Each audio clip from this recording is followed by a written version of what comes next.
Welcome everybody to Spinner Rack. How is it rocking? Happy holidays to all y'all. Today we're going to be discussing Shazam. And I got my boy PD right here hanging out with me. And we're going to be saying, hey, is this a hit or is this a miss? Tell us, what do you think about it, Cal? I'm certain PD, if you were here, PD. Oh, look, I'm a big Captain Marvel fan, even though they have decided to just totally surrender and call it Shazam. I had my heart open to this book.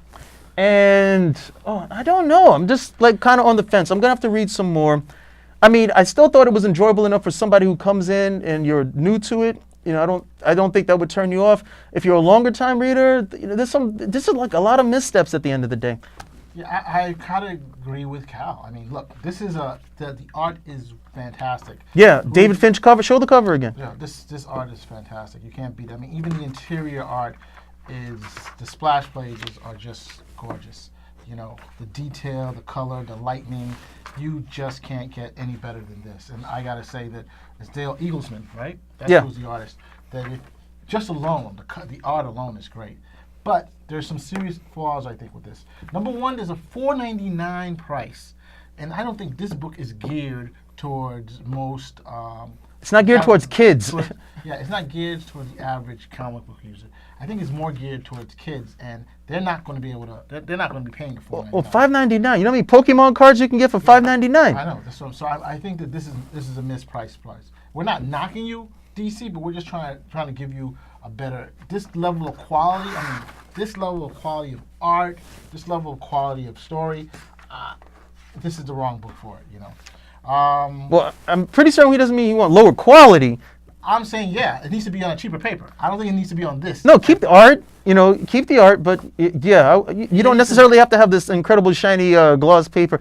Or at the very least, give people some options. If you want to have like the higher production quality and you want to pay $5 for it, fine. But if you want to try to get it to kids, give them something that's like a couple of bucks. Exactly. Or $1 or something of that nature. This quality is Batman, possibly Superman quality that you should be going to.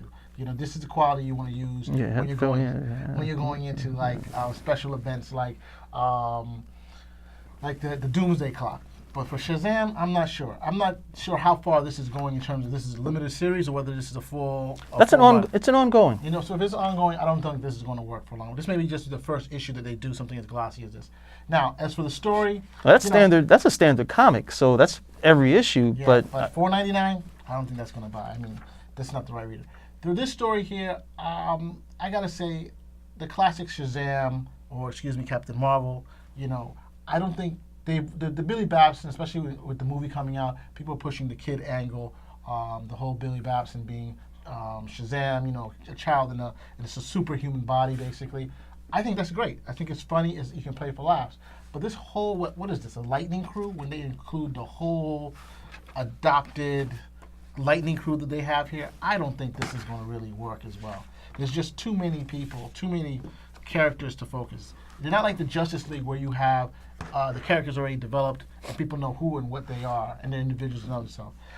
Well, I personally just can't get into this comic. Like I said, the art is fantastic. The writing is okay, but it's just not for me. So it's a pass for me, Captain. Well, they made some fundamental. See, Captain Marvel, Billy Batson is the Wizard Shazam's champion. That is an important thing to remember. Billy Batson is the Wizard's champion. There's no Shazam family. It's the Marvel family. Shazam, the Wizard Shazam, okay, is the conduit to the power to Billy Batson to become Captain Marvel. Captain Marvel, okay, is then the conduit to power for other characters like Captain Marvel Jr., okay? And then Mary Marvel had a whole different set of gods where she got her abilities from. But Captain Marvel is the Wizard Shazam's champion because he was this kid who got dealt a really raw deal and still stayed pure of heart, in spite of the fact that he was living on the streets and, people took advantage of him.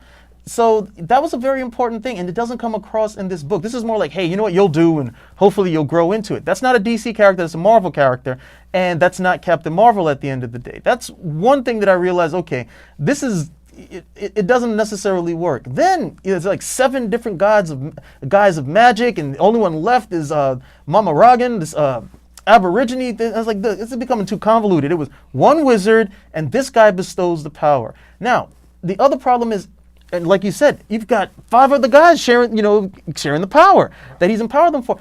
And again, we don't know who the only other people we really need to know about, Mary Marvel and Captain Marvel Jr. Those are the only other two characters we know. And yeah, there were other characters there were the Lieutenants Marvel. There was Hoppy, the Marvel Bunny. There was Uncle Marvel. You had Black Adam. So it's not like you didn't have other characters within this Marvel family. But this is the first issue. That's exactly. And All those other guys came after it was really, even when they did the Power of Shazam, when they did the Copper Age series, even when they did that one, it was Billy's show for a good amount of time. Mary was brought on maybe like 7, 8 issues in, and then we got this, and then we started to get her story and so on and so forth. And again, Mary got parents. Billy didn't get that. Billy was on the street, and he still remained pure of heart. That's the reason why he was the Wizards champion. And he's the champion against what? The 7 deadly sins of evil. Okay, that's where your story is at. You've got this kid, okay, and the reason why he's able to contend against that evil is because he has that purity of heart. He has not been corrupted by the evils of the world. That's why he can face down evil. That's why he gets the power. Black Adam was chosen, and he failed because he was corrupted by the power. Billy won't be corrupted by the power. These other kids who are getting the power, how do we know what the hell they're gonna do? They're just fodder to be killed off later. And then it just looks, okay, we're gonna have the black Captain Marvel. We'll have the Middle Eastern Captain Marvel over here. We'll have the blonde Captain Marvel. Okay, we're gonna have the redhead Captain. It's like, no. These are not toys inside of a store with like, okay, I'm gonna get this figure and collect the whole set. Okay, the foundation is just not there. It doesn't look like it. Right. It doesn't feel like it. And then the first thing is this magical adventure. Okay, you want to take these kids on a magical adventure. This is like one of those, those 70s shows like Land of the Lost or something, or Sigmund and Sigmund the Sea Monster. Like, hey, why don't we all go palling off and see what the hell happens? Captain Marvel is the Wizards champion against evil. If that is not part of your story, him having all of these powers and going off on these adventures is a waste of time. And you lose also. I agree with Cal, but you also lose the great time that would be with the movie. Yeah. I mean, unless the movie is going totally left field, if it's going what we think it's supposed to be, based on Billy Batson as the People's Champ, as the Wizards champion, and of course us seeing a child being in a man's body, the comedy relief there, then you're gonna end up missing a lot of stuff here, and I think you're gonna lose potential readers that you could have had. So one, the price is a little too high. The story, I think, is just a little bit off from what it really should be, or it could be bigger. But an awesome cover. I mean, again, conscious. Okay, again, an awesome cover. It's just the first issue was disappointing. Maybe it'll pick up, but the first issue was, I mean, this is a really great character, and I mean, all I've seen done with Captain Marvel is he's just a strong man. He's a strong man who can fly. And that's it. But it's much more than that. Yeah, this guy has the wisdom of Solomon, and you could have some really great stories along with that. He has the power of Zeus, which a lot of people rarely tap into. He is more than a match for Superman, and the same type of things that you approach with Superman, you could actually do with Captain Marvel, with the caveat that you understand what Captain Marvel's mission is. Okay, Superman, truth, justice, American way. Captain Marvel's mission is to contend against evil. Okay, this is a child, okay, with a pure heart contending against those sins, making certain they stayed bottled up. If you do that, you got a lot of great stories to go through, and what I'm getting so far is not necessarily that. And I think one of the reasons the cost was so much is that we had Mary. There's a little comic feature for Mary by herself. Yeah, so maybe the price goes down. And so the price is there. And that art is also good, different. This in style. I'm not sure whether this is going to be a regular featurette, but well, the other thing with this is the first issue, and they gave that instance for Mary. Right. Okay, Mary gets like a six-page story in the back, so you can get a little bit of understanding about Mary.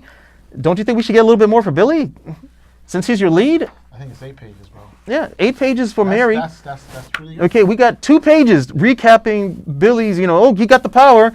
And then, we got all these kids we got to deal with. Yeah. So, I mean, they need to set that up a little better. So, listen, like I said, for me, this is a miss. I don't think it's a great startup. If you like the art, get it. The city may develop better. Hopefully it does, Hopefully. Spin a Rock, out.